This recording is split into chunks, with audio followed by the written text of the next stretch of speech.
아멘. 샬롬.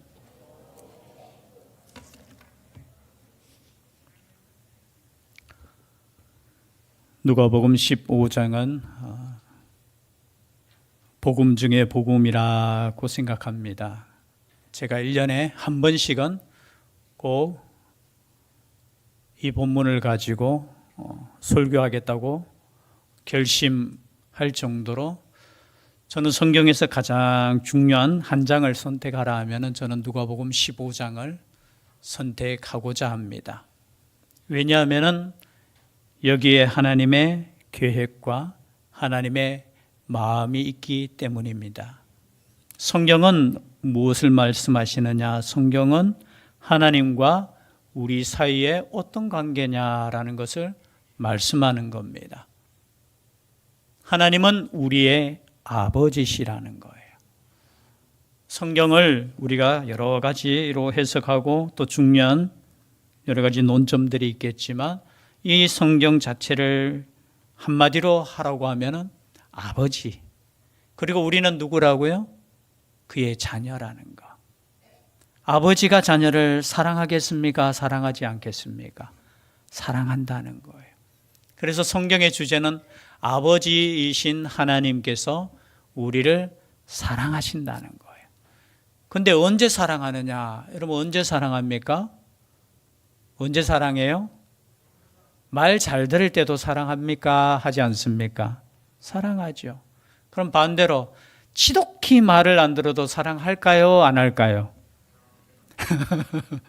지독히 말을 안 듣는데도 그러함에도 불구하고 우리 하나님은 우리를 사랑하신다는 거예요. 왜냐하면 하나님께서 우리의 아버지시라는 거예요. 왜냐하면 우리는 그의 자녀라는 거예요. 사랑하는 이유가 우리가 똑똑하고 말 잘 듣고 선한 일 행해서 하나님께서 우리를 사랑하시는 것이 아니라 자신의 품으로 낳았기 때문에 우리를 사랑한다는 거예요. 그 사랑의 말씀이 어쩌면 오늘 누가복음 15장에 다 들어있는 것입니다. 그런데 문제는 이것을 이해하지 못하는 게 문제라는 거예요. 어떤 사람이 이해하지 못하느냐? 나름대로 바르게 살고 나름대로 선을 행하고 나름대로 착하게 산다는 사람들이 오히려 이 진리를 깨닫지 못해요. 왜냐하면 오늘 본문의 말씀을 주어진 이유가 여러분들 다 아시다시피 누가복음 15장 1절에 나와 있습니다. 1절, 2절 우리 함께 읽겠습니다. 누가복음 15장 1절, 2절 말씀입니다. 시작. 모든 세리와 죄인들이 말씀을 들으러 가까이 나아오니 바리새인과 서기관들이 수군거려 이르되 이 사람이 죄인을 영접하고 음식을 같이 먹는다 하더라. 여러분 문제는 뭐냐? 말씀을 들으러 가까이 나오는 것이 은혜입니까? 은혜가 아닙니까? 은혜예요, 은혜. 하나님의 말씀을 듣는다는 것 자체가 하나님께서 주시는 저는 가장 큰 은혜라고 생각합니다. 그런데 문제는 뭐냐? 거기에 나왔던 사람들이 세리와 죄인들이라는 거예요. 예수님께 나오는 사람들이 의인이 아니라 그 당시에는 죄인이라고 손가락질 받는 세리 그리고 죄인들, 죄를 지은 사람들, 여기에는 창기도 포함되고 그렇죠? 많은 이방인들도 포함되고 그러니까 이것을 본 바리새인과 서기관들, 여기 바리새인과 서기관들은 누구냐? 하나님의 말씀을 잘 알고 또 그 말씀을 항상 연구하고 또 그 말씀대로 항상 하나님께 기도하고 하나님을 잘 믿는다고 하는 사람들 눈에는 이것이 이상하게 보이는 거예요. 당시에는. 왜냐하면 적어도 하나님께서는 의인을 사랑하시고 죄인에 대해서는 심판하시는 하나님이신데 어떻게 죄인들을 영접하고 그 죄인들과 함께 밥을 먹고 우리는 같이 밥 먹는 게 별거 아니지만 유대인들에게 있어서는 밥을 먹는다는 것은 진짜 그 사람과 함께 하나 되는 거예요. 그 사람을 인정하는 것이고 그 사람을 내 가족으로 이렇게 인정하는 것이 밥을 먹는 거예요. 그런데 아니 어떻게 선지자라고 하는 사람이, 예수라는 분은 저 죄인들과 어울리고 함께 음식 먹느냐, 이 질문인 거예요. 여러분, 이 질문은 우리 모두의 질문일 거예요. 어떻게 하나님께서, 그 선하신 의로우신 하나님께서 어떻게 저 죄인들을 심판하는 것이 아니라 그 죄인들과 함께 교제하느냐, 이 문제라는 거예요. 거기에 대해서 그저 양의 비유, 이런 양의 비유, 그리고 이런 드라크마 비유, 그리고 이런 아들에 대한 비유, 이 세 가지를 한 장에 그냥 너무 중요해 가지고 이 비유를 세 가지를 그저 다 주시는 거예요. 주제는 똑같아요. 주제는 똑같아요. 하나님께서 죄인에 대해서 어떻게 생각하시느냐라는 거예요. 우리 앞에 있는 내용은 금방 넘어가겠습니다. 아들이 있는데 진짜 불효자죠. 죄 지은 아들이죠. 그런데 이 아들이 깨닫습니다. 죽기 직전에, 아사 직전에, 아버지께 돌아가면 살겠는데. 19절에 보니까 지금부터는 아버지의 아들이라 일컬음을 감당하지 못하겠나이다. 나를 품꾼의 하나로 보소서 하리라 하고 이에 일어나서 아버지께로 돌아가니라. 여러분, 아버지께로 돌아가는 것이 은혜입니다. 이 아들은 다른 거 아니에요. 그런데 이 아들 보니까 나쁜 짓 한 것은 창녀들과 함께 그냥 자신의 인생을 허비한 거. 그나마 그래도 배고플 때 다른 사람, 그죠? 물건 훔치지 않고 나름대로 살고자 했는 것은 참 선한 마음이라는 그런 생각이 들어요. 여러분, 얼마나 악한 사람들이 세상에 많습니까? 어떻게 하면은 다른 사람 거 삐는 사람도 있잖아요. 그런데 그래도 이 둘째 아들은 어떻게 해요? 나름대로는 그렇게 살려고. 그런데 결국은 아버지의 품을 떠나니까 어떻게 해요? 못 살겠다라는 거예요. 그래서 돌아오는데 어떤 마음으로 돌아오느냐? 내가 이제는 아들이라고 생각하지 않고 나는 품꾼의 하나로 생각하고 나는 집에 돌아가겠다라는 거예요. 그런데 우리 아버지는 어떻습니까? 아직도 거리가 먼데 아버지가 그를 보고 측은히 여겨 달려가 목을 안고 입을 맞추니. 아직도 거리가 멀다는 것은 뭐예요? 원래는 알아볼 수 없는 그 거리임에도 불구하고 우리 아버지는 알고 계셔요. 우리 아들의 걸음걸이를 알고 계시고, 나갈 때 그렇게 좋은 옷 입고 좋은 신발 신고 당당하게 나갔던 그 아들은 아니지만 못 먹어서 빼짝 말랐고, 걸어오는 것도 보니까 신발도 제대로 신지 않았으니까 나중에 보니까 발에 신을 신기라 할 정도로 그냥 오는데 보니까 누구의 아들이라? 내 아들이라는 거예요. 멀리서 봐도 누구의 아들이라? 내 아들이라는 것을 알고 계신다는 거예요. 여러분, 이 말씀은 아버지께서 기다리셨다는 거예요? 안 기다리셨다는 거예요? 기다리고 계셨다는 거예요. 그리고 고백합니다. 지금부터는 아버지의 아들이라 일컬음을 감당하지 못하겠나이다 하나 아버지는 종들에게 이르되 제일 좋은 옷을 내어다가 입히고 손에 가락지를 끼우고 발에 신을 신기라. 그리고 살찐 송아지를 끌어다가 잡아라. 우리가 먹고 즐기자. 여러분, 뒤에 보면은, 앞에도 보면은 우리가 먹고 즐기자는 말이 계속해서 나왔잖아요. 15장 그죠?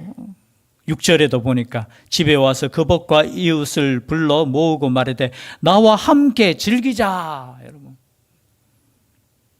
그리고 9절에도 또 찾아낸 즉 벗과 이웃을 불러 모으고 말하되 나와 함께 즐기자. 여러분, 주님과 아버지와 함께 즐기는 것이 교회인 줄 믿습니다. 즐기는 거예요. 즐기는 거. 지금 예수 그리스도로 말미암아 구원의 역사가 일어나잖아요. 구원의 역사가 일어난다는 것은 뭡니까? 아버지의 기쁨이 된다는 것이에요. 여러분, 천하보다 가장 기쁜 소식이 어떤 소식이겠습니까? 아버지께로 돌아오는 생명이 살아나는 역사가 있을 때 아버지가 이 정도로 기쁘다는 거예요. 나와 함께 즐기자는 거예요.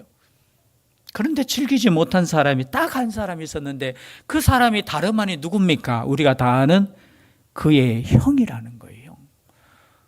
함께 즐기지 못한 사람이 다른 사람이 아니에요. 이웃 사람도 아니고 종들도 아니고 아버지도 아니고 누구예요? 그의 형이 그의 기쁨에 동참하지 못하는 거예요. 25절입니다. 오늘 읽은 말씀이죠. 맏아들은 밭에 있다가 돌아와 집에 가까이 왔을 때 풍악과 춤추는 소리를 듣고, 이 시간에 맏아들은 어디 있었다고요? 정확하게 밭에 있었다는 거예요. 그럼 맏아들은 뭐 하고 있었다는 겁니까? 일하고 있었다는 것이죠. 일을 마치고 집에 오는데 보니까 집에서 잔치 소리가 들리는 겁니다. 아니, 내 생일도 아닌데, 우리 아버지 생일도 아닌데 이게 무슨 일인가 종에게 물어봤습니다. 그 종이 대답합니다. 당신의 동생이 돌아왔음에 당신의 아버지가 건강한 그를 다시 맞아 드리게 됨으로 인하여 살찐 송아지를 잡았나이다. 동생이 돌아왔다는 거예요. 여러분, 동생이 돌아왔으면 기쁩니까? 기쁘지 않습니까? 기쁘지요. 여러분, 동생이 돌아왔어요. 그런데 여러분 표정도 별로 안 기쁜 것 같아. 아니, 동생이 돌아왔잖아요. 그런데 28절에 보니까 그가 노하여 들어가고자 하지 아니하거늘, 화가 났는 거예요. 오히려 화가 났어요. 그때 아버지가 나와서 권합니다. 아버지가 나와서 권한데, 권하는 건 뭐예요? 야, 가자, 들어가자. 네 동생이 돌아왔지 않느냐. 그런데 그 아버지께 하는 대답이 이런 말씀입니다. 내가 여러 해 아버지를 섬겨 명을 어김이 없거늘 내게는 염소 새끼라도 주어 나와 내 벗으로 즐기게 하신 일이 없더니 아버지의 살림을 창녀들과 함께 삼켜버린 이 아들이 돌아옴의 일을 위하여 살찐 송아지를 잡으셨나이다. 뭐가 불만이냐 하면은, 아니, 열심히 살다가 저는 이런 생각을 해요. 성공해서 만약에 돌아왔으면 이 큰아들은 어땠을까? 화가 났을까 안 났을까요? 질투가 났겠죠. 시기가 났겠죠. 그럼 만약에 이 아들이 밖에 나가서 그냥 탕자로 살지 않고 멋지게 나는 독립했다 하면서 그냥 사업에서 아버지보다 더 부자가 되어서 만약에 돌아왔다고 생각해 보세요. 아버지는 기쁠지라도 이 큰아들은 어땠을까요? 질투했겠지요. 시기했겠지요. 그럼 망하고 돌아왔잖아요. 거의 죽기 전에 돌아왔잖아요. 그럼 얼마나 긍휼히 여겨야 됩니까? 그럼 불쌍히 여겨야 되잖아요. 다른 사람이 아니라 내 동생이잖아요. 그런데 그의 마음속에는 뭐냐? 나는 아버지 앞에서 그렇게 열심히 내가 헌신하고 충성하고 아버지를 섬겨 명을 어김이 없이, 즉 말해서 종처럼 살았는데, 여러분, 이런 사람들이 위험해요. 누가복음에도 나오죠, 그죠? 마르다 이야기가 나오잖아요. 누가복음 10장입니까? 열심히 하는 사람들이 시험에 들어요. 하나님 아버지 앞에 내가 뭘 했다고 생각하는 사람들, 섭섭병에 걸려요. 섭섭병. 병 중에 제일 큰 병이 요즘 섭섭병이라고 하더라고요. 교회 안에서 여러분 섭섭병이 떠나가야 될 줄 믿습니다. 열심히 안 하는 사람은 섭섭하지도 않아요. 근데 열심히 했는데 왜 아버지는 나를 인정해 주지 않느냐라는 거예요. 왜 나에게는 염소 새끼라도 줘서 나와 내 벗으로 즐기게, 여기 초점이 누구예요? 나와 내 벗이에요, 벗. 아버지의 마음은 전혀 관심이 없어요. 아버지가 얼마나 둘째 아들 때문에 마음이 아팠고 그 아들을 기다리는 그 마음을 이해하지도 못하고, 어쩌면은 나간 둘째 아들 목까지 다 해야 되는 것 때문에 마르다가 불평했던 것처럼, 그죠? 여러분, 마르다의 불평은 여러분 혹시나 교회 처음 나오신 분들을 위해서 간단하게 이야기하면은, 주님이 오셨을 때 어떤 사람, 자기 여동생은 보니까 마리아는 뺀질하게 일도 하지 않고 그냥 예수님의 말씀 앞에 그냥 그것을 듣고 있는 거예요. 그런데 자기는 손님 대접한다고 분주하게 일을 하는데 예수님이 가만히 두는 거예요. 불만이 생겼습니다. 예수님, 저 마리아가 저렇게 행동하는 거 왜 그냥 두십니까? 그때 예수님께서 말씀하셨죠. 야, 너무 많이 일하지 마라. 한 가지만 해도 족하다. 이 마리아는 그죠? 이것을 선택한 것이 잘한 것이다. 왜 마리아를 탓하느냐? 여러분 마태복음 20장에도 보면은 포도원 비유가 나옵니다. 아침부터 일찍 일한 그저 일꾼이 있고 품삯을 받는 일꾼이 있는데 실컷 일하지도 않고 기다리다가 한 5시쯤에 들어왔는데 1시간만 딱 일하고 나중에 품삯을 주는데 보니까 아침부터 일한 사람하고 그리고 1시간만 일한 사람하고 똑같은 한 데나리온 품삯을 주는 거예요. 여러분 공의로 따지고 정의로 따지면 이것이 공정한 겁니까? 공정하지 않는 겁니까? 공정한 거예요? 공정하지 않는 거예요? 공정하지 않죠. 여러분 만약에 10시간 일한 사람하고 1시간 일한 사람이 월급이 똑같다 하면 저는 1시간 일하고 싶어요. 저도 그래요. 맞잖아요. 여러분 일꾼이 똑같아요. 맞잖아요.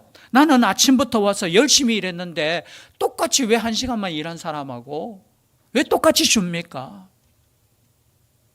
그때 주인이 이런 이야기를 하죠. 야, 내 거 가지고 내 마음대로 하는데 네가 무슨 상관이냐 이렇게 말씀하셔요. 네가 선함으로 나를 악하게 보느냐? 여러분 우리 하나님은 어떤 하나님이시냐라는 것을 이 시간에 분명히 이해했으면 좋겠어요. 우리 하나님은 공의의 하나님이신 동시에 은혜의 하나님이시고 사랑의 하나님이시고 용서의 하나님이신 줄 믿습니다. 은혜라는 것을 잊어버리면 안 돼요. 여러분 자기가 뽑혀서 아침부터 일꾼으로 뽑힌 것도 은혜입니까? 은혜 아닙니까? 은혜예요. 은혜. 그 은혜가 빠져버리면, 감사가 빠져버리면 여러분 마찬가지예요. 우리의 예배, 금요일 날 우리가 영과 진리의 예배를 함께 나눴지만 제가 말씀을 다 나누지는 못했어요. 은혜를 잊어버리면 안 돼요. 은혜. 우리가 어떻게 구원받았으며 우리가 예수 믿는다는 것이 무엇인지 그것을 잊어버리면 안 돼요. 십자가의 그 은혜를 잊어버리는 순간 우리의 신앙은 똑같아요. 내가 아버지께 얼마나 열심히 섬겼는데 왜 아버지는 나를 인정해 주지 않습니까? 그런데 아버지의 살림을 창녀들과 함께 삼켜버린 이 아들이 돌아오며 아버지를 이를 위하여 살찐 송아지를 잡으셨습니다. 아버지 그거 불공평한 거 아닙니까? 이거 문제 있는 거 아닙니까? 그런데 보십시오. 31절 말씀 다 같이 함께 읽겠습니다. 31절 시작. 아버지가 이르되 예 너는 항상 나와 함께 있으니 내 것이 다 네 것이로되. 여러분 말씀 읽었으면 뭐 해야 되죠? 아멘. 이 말씀을 설교 준비할 때마다 묵상합니다. 이 말씀의 의미가 뭘까? 사실은 속 시원하게 제가 아버지가 이르되 예, 여기 예라는 것은 그 아들이라는 표현을 쓸 때는 보통 헬라어로 휘오스라는 단어를 써요. 장성한 아들, 그리고 법적으로 유산을 받는 아들 했을 때 휘오스라는 단어를 쓰고 여기 예라는 단어는 테크논이라는 단어를 써요. 물론 여기에 따라서 이제 신학적으로 해석이 여러 가지 나오지만 테크논은 뭐냐? 어린 자녀, 그리고 이제 혈육적인 열심히 일해서 자녀가 되는 게 아니고 내가 낳았기 때문에 자녀, 어린아이. 제가 일주일 동안 묵상하면서 저는 31절이 너무 은혜가 되더라고요. 참 이런 아들 있잖아요. 내가 아버지께 얼마나 열심히 했는데 따지는 아들이 있어요? 없어요? 그죠? 자기 의로 나오는 아들이 있다는 거예요. 여러분 자기 의가 있는 사람은 예수 그리스도를 만날 수 없어요. 아니 내가 마태복음 7장에도 보면은 예수님께서 그런 말씀하셨잖아요. 주여 주여 하는 자마다, 그렇죠? 제가 그 말씀을 다시 묵상하면서 한 가지 깨달았는 것은 뭐냐?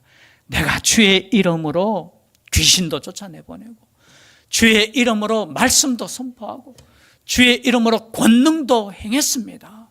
그럼 이거 가지고 천국 못 가요. 내가 뭘 했기 때문에 천국 가고 내가 뭘 했기 때문에 하나님께 내가 상급받아야 되고 내가 뭘 했기 때문에 그러면 예수 그리스도의 십자가의 은혜를 다 잊어버린 거예요.